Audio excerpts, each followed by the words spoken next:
Hey everybody, my name's Jay. I'm 35 years old, and I actually just wanted to make a quick video and talk to you, some of you who had or are having the same struggle I did with certain addictions. Um, how do I start this? I've never actually made one of these before. I didn't exactly hang out with the best crowd when I was a teenager. Probably started around 15 or 16 years old. Um, I hung out with the wrong people, the wrong bad influence, or should I say the right bad influences. Probably in high school in Lawrence, Kansas, I could probably give you 3 or 4 names that I was very influenced by. Well, the first one came first, which was not weed. I actually never got into weed. I actually can't stand that crap. But it was cigarettes. And I think I started around the age of, I want to say it was either 16 or 17. And it seemed like the cool thing to do, like the reason why everybody starts, doesn't matter your gender or whatever. You start off because you think it's cool, you think it makes you look older. Then when people who are in their mid-20s see a 16, 17-year-old smoking, I personally just kind of want to go up and backhand you in the face. Because I'm just like, it doesn't make you look cool. Think it makes you look like a badass? It doesn't. Makes your looks to me, it makes you look like you're dependent upon a drug for whatever said reason. A lot of people blame stress. Yeah, bull. It doesn't. Something about, nice smoky air filling your lungs, menthol or not, whatever. Vaping is just an excuse to not smoke cigarettes. Because it's refillable and it looks cool because you have this little thing that lights up now and you get to press a button and it's healthy. No one cares. Well, at least not me.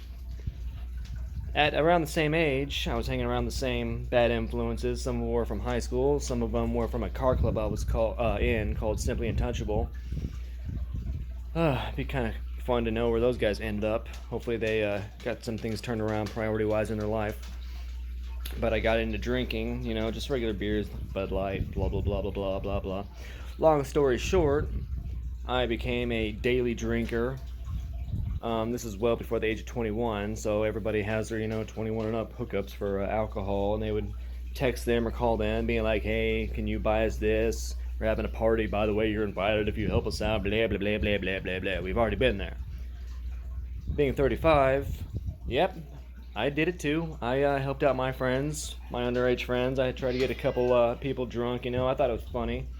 At the time it probably was. I've seen my fair amount of puking. I've done my fair amount of puking. I've done my fair amount of sitting on the toilet with my pants down, not sure which end it's going to kind of come out of next. I've been there. I've been there when I knew it needed to come out of my system. I couldn't see straight. And then I've been on the balcony of an an apartment building, and my friend who was right next to me started talking about all these greasy foods, and guess what? That did the trick. My system got emptied pretty quickly, along with a colonoscopy later that night. That was not medical, if you get my drift.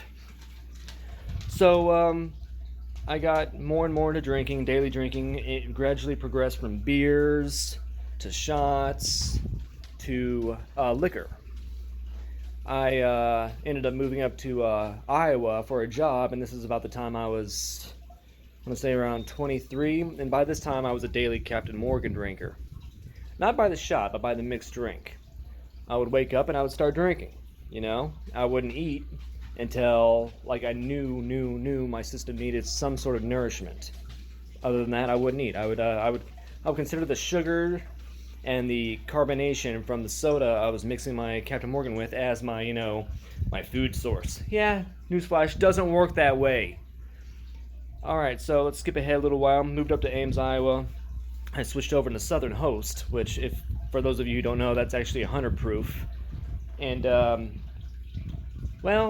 once your tolerance starts building over years and years and years, it gets harder and harder and harder to get that buzz that you're feeling.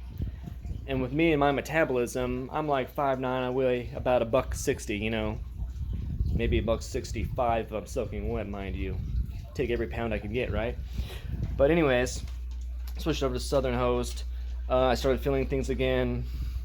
I was pretty much known as the drunk by then. I mean, I could operate. I wasn't one of those immobile drunks at all. And some people try to make me feel better by saying, by the way, you can function. You're a functioning drunk. I'm like, eh. Let's skip ahead a couple years as to here recently. I actually quit smoking cold turkey at the age of 26. I didn't wean myself off of it. I just stopped. I can't remember the exact reasoning behind it, but I know my mindset at that time was I'm not going to depend on a drug, whether it's in stick form, joint form, cigar form, or liquid form, to control how I'm going to rule my thoughts, my living of life. I know I can calm myself down. I know how to take care of stress. I don't need it. I'm not going to depend on that. It makes you smell gross, and plus, how many cigarette burns do I have in my car's upholstery now, or my jackets? So I just stopped, and I never looked back. So it's been since 26. I lost count, but my girlfriend at the time and her daughter were actually keeping track. They were proud of me, blah, blah, blah, blah, blah. I used to have dreams of, having a cigarette in my hand, being actually mad at myself, waking up in cold sweats, being like, did I really just attempt to do that? Okay, I'm going to jump ahead about a month and a week from today. It is June 24th, I believe, 2019. I had backed off my drinking a little bit to Hawkeye vodka, but I was still a daily drinker. I'd wake up at 6 a.m., go get a drink.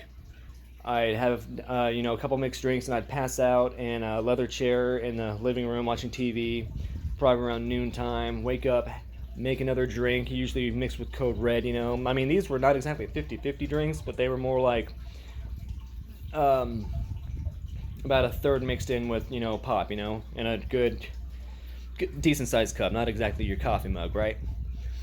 And I would end up sleeping the days away. I wasn't getting anything accomplished, and I knew mentally that as soon as I had a drink or I got alcohol introduced into my system, that the clock was ticking and my way of being productive was just slowly on the decline. I'm not going to get anything done today.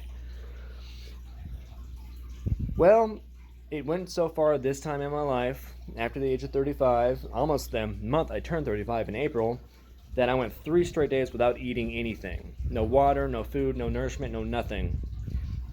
And my system locked up. I was shaking uncontrollably. I knew what was happening. I was actually sipping on water because my system was just not having it.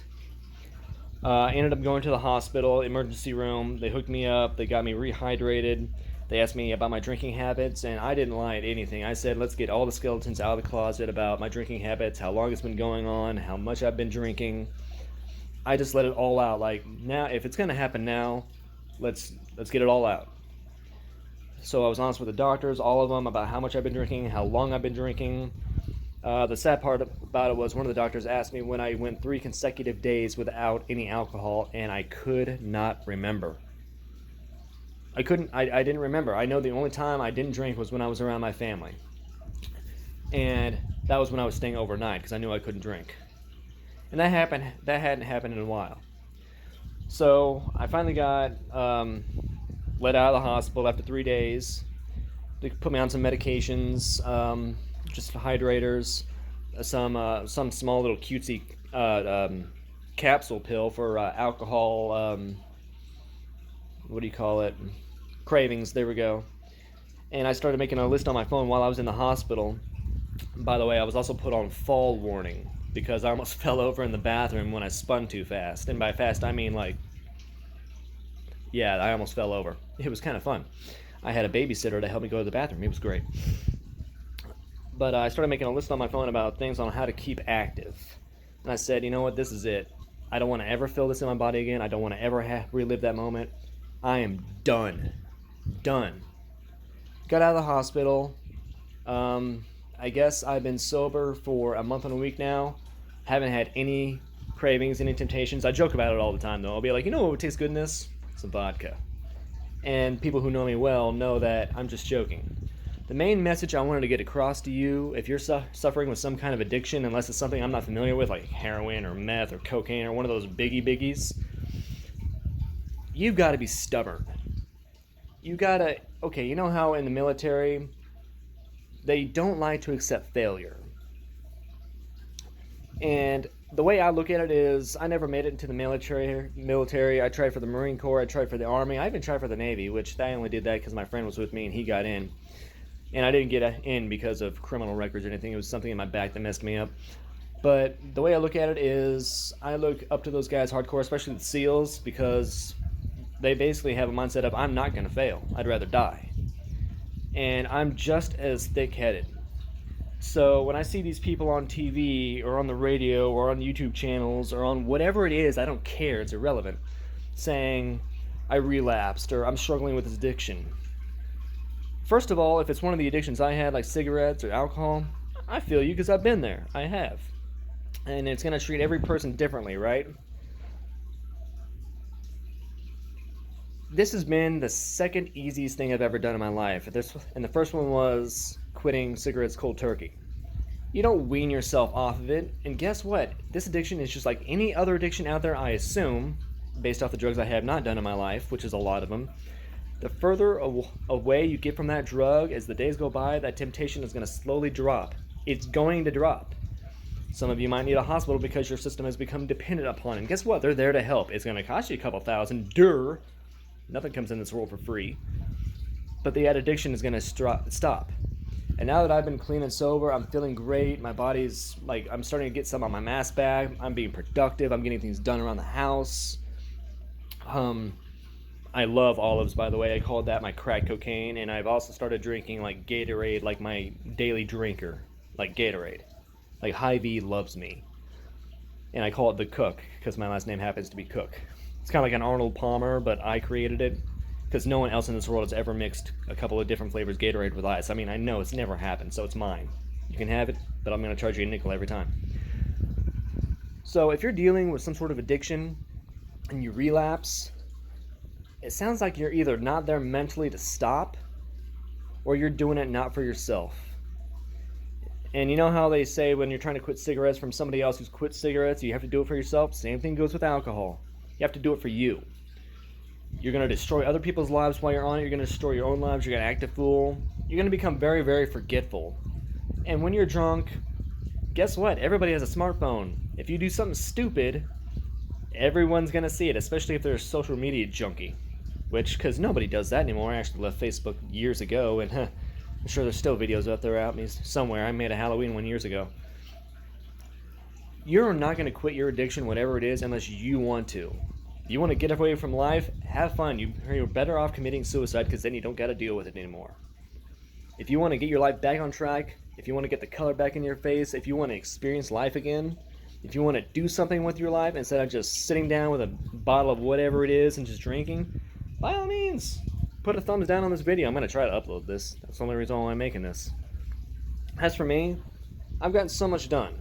And now everybody who's around me, who's been around me, who knows how I acted as a drunk, yes, I was a functioning drunk. No one cares. But they're starting to see the change in me. They're starting to see that I'm taking care of things. And yeah, I sit down every now and then.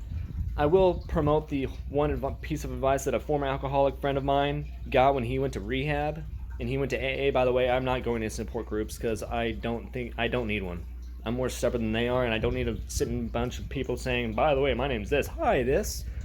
I'm not doing any groups. If you need a group, by all means. Some people need that support. I'm just, like I said, stubborn and thick-headed. I don't accept failure sometimes if I have no control over it. Just find things that you like to do. I've got a motorcycle. I couldn't ride it every day on the summer days when my friends were saying, hey, let's come out and ride, because guess what? I had been drinking. Am I going to drink with two tires underneath me? No, not happening. I got into a couple of fights. Did I win them? Man, off and on. Depends on how fast my reflexes were. If you're struggling with an addiction and you truly yourself want to stop, not for your wife, not for your kids, not for your girlfriend, not for your boyfriend, not for your parents, not for your parakeet, not for your pet dog Toto, I don't care. You do it for you. And it'll work. You be stubborn, you be thick-headed, you find foods and snacks that you like. If you're dealing with a breakup, yeah, alcohol is going to solve that, because guess what? You're probably going to have a one-night stand. Yay, those are fun, aren't they? Alright, take it with a grain of salt. This is just my experience with it. I drank from, I'm going to just say 16 to 2 weeks probably before I turned 35. Or no, I think it was right around the time I turned 35. So happy birthday to me, right? Hospital run. Just tell me what you guys think. And like I said, this is just my experience. If you're going to do it, you own it, all right? Just, I hope you all have a good day. Do something productive. Be proud of yourself. Get something done. Yeah.